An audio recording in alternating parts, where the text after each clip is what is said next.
Love that Colbert got fired. His talent was even less than his ratings.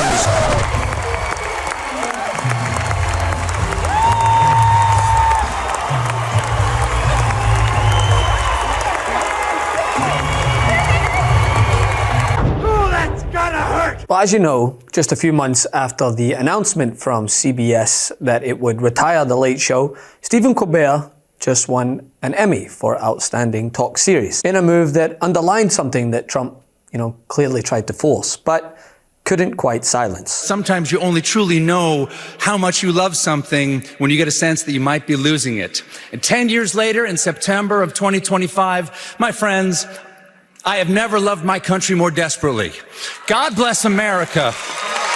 Stay strong, be brave, and if the elevator tries to bring you down, go crazy and punch a higher floor.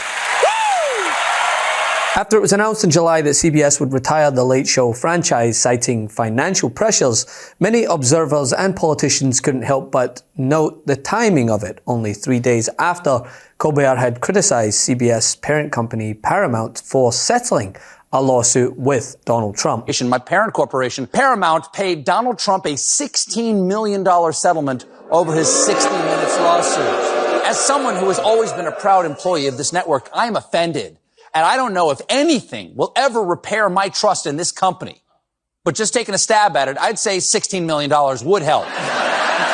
This settlement. Trump, for his part, responded with attacks on late-night hosts. He called Kimmel, Fallon, and Colbert, quote, untalented, and hinted that their shows could be next to go. Thanks. Good to be with you. Let's just go ahead and get it out of the way. Did President Trump have anything to do with the cancellation of Stephen Colbert's show? Well, here's what's important to keep in mind is a broader dynamic.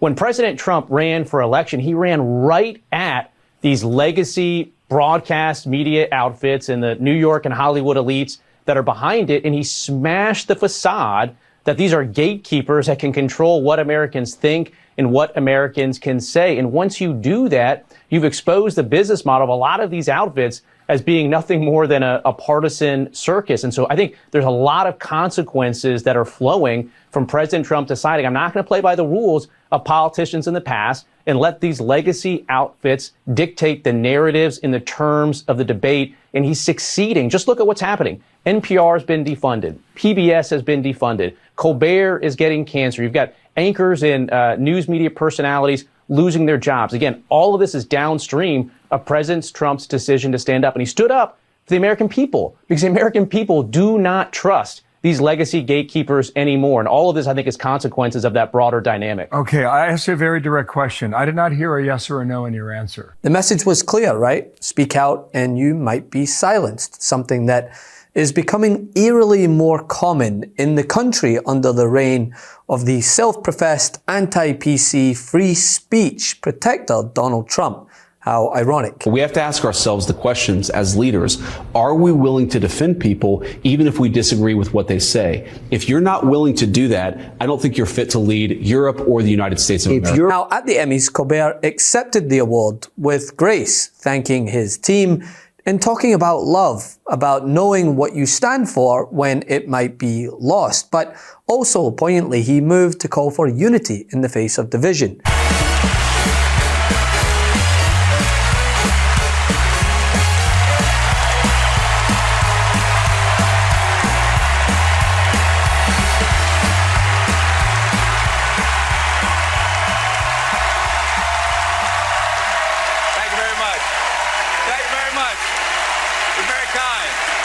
Thank you.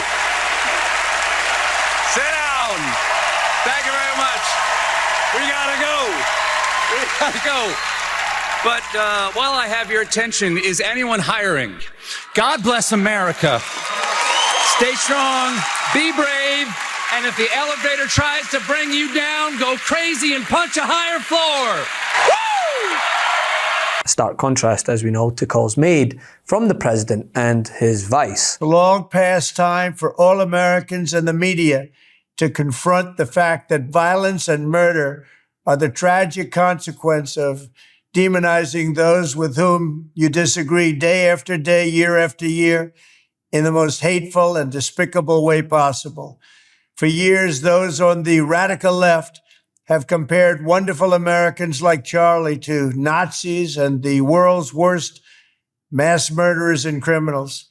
This kind of rhetoric is directly responsible for the terrorism that we're seeing in our country today. It shows that despite the attacks, Stephen Colbert's moment at the Emmys reclaimed the narrative and allowed him to do so, hence the robust applause from those around him.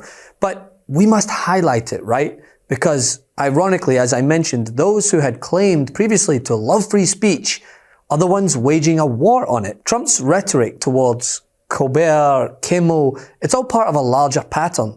He's painted outspoken critics as enemies of the people, threatening their livelihoods. And in recent days, right, multiple people across the country have lost their jobs over comments related to Charlie Kirk's tragic death. I mean, J.D. Vance literally tried to drag the United Kingdom across the coals for their crackdown on free speech. I'd say I've raised concerns about free speech in the United States of America. I think the entire collective West, the transatlantic relationship, our NATO allies, certainly the United States under the Biden administration, got a little too comfortable with censoring rather than engaging with a diverse array of opinions. So that's been my view. Obviously, I've raised some criticism and concerns about our friends on this side of the Atlantic. But the thing that I'd say to the people of England or to anybody else, to David, is many of the things that I worry most about were happening in the United States from 2020 to 2024. I just don't want other countries to follow us down what I think was a very dark path under the Biden administration. Government.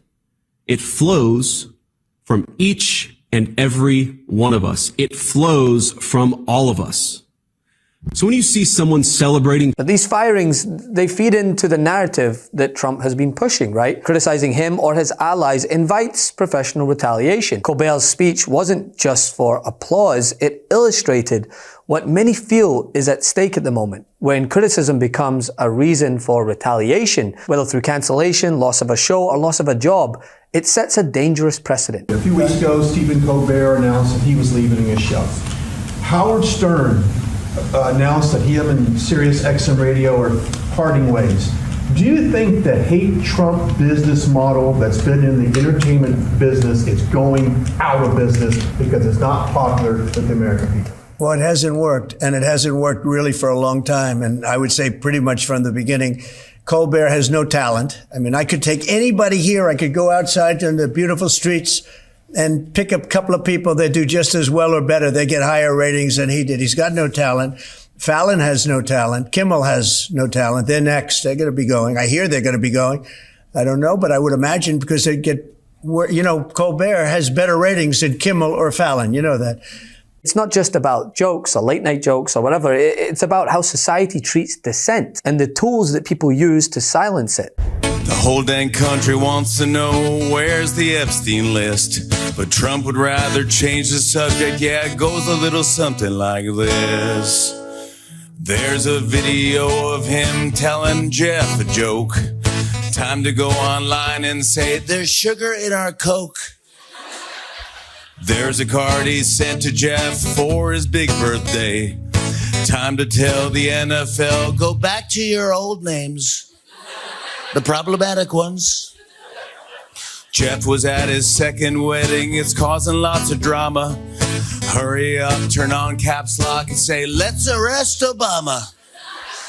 Threaten Greenland, dance on TikTok. Yeah, you get the gist. Anything to get us stop asking about that Epstein list. I mean, in the words of the great James Baldwin that I have cited many times before, he said, I love America more than any other country in the world, and exactly for this reason, I insist on the right to criticize her perpetually. So tonight, Colbert didn't just win an Emmy, right? It's not even about that. He made a statement. You can try to cancel what you can't control, but you can't mute it or what people hear. Love that Colbert got fired. His talent was even less than his ratings.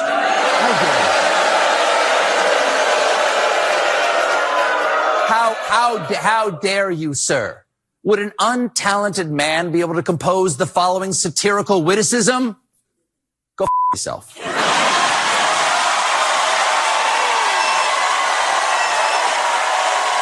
Colbert got the last laugh here. We just need to see how Trump retaliates to that. Love this video? Support independent media and unlock exclusive content, ad-free videos, and custom emojis by becoming a paid member of our YouTube channel today. You can also gift memberships to others. Let's keep growing together.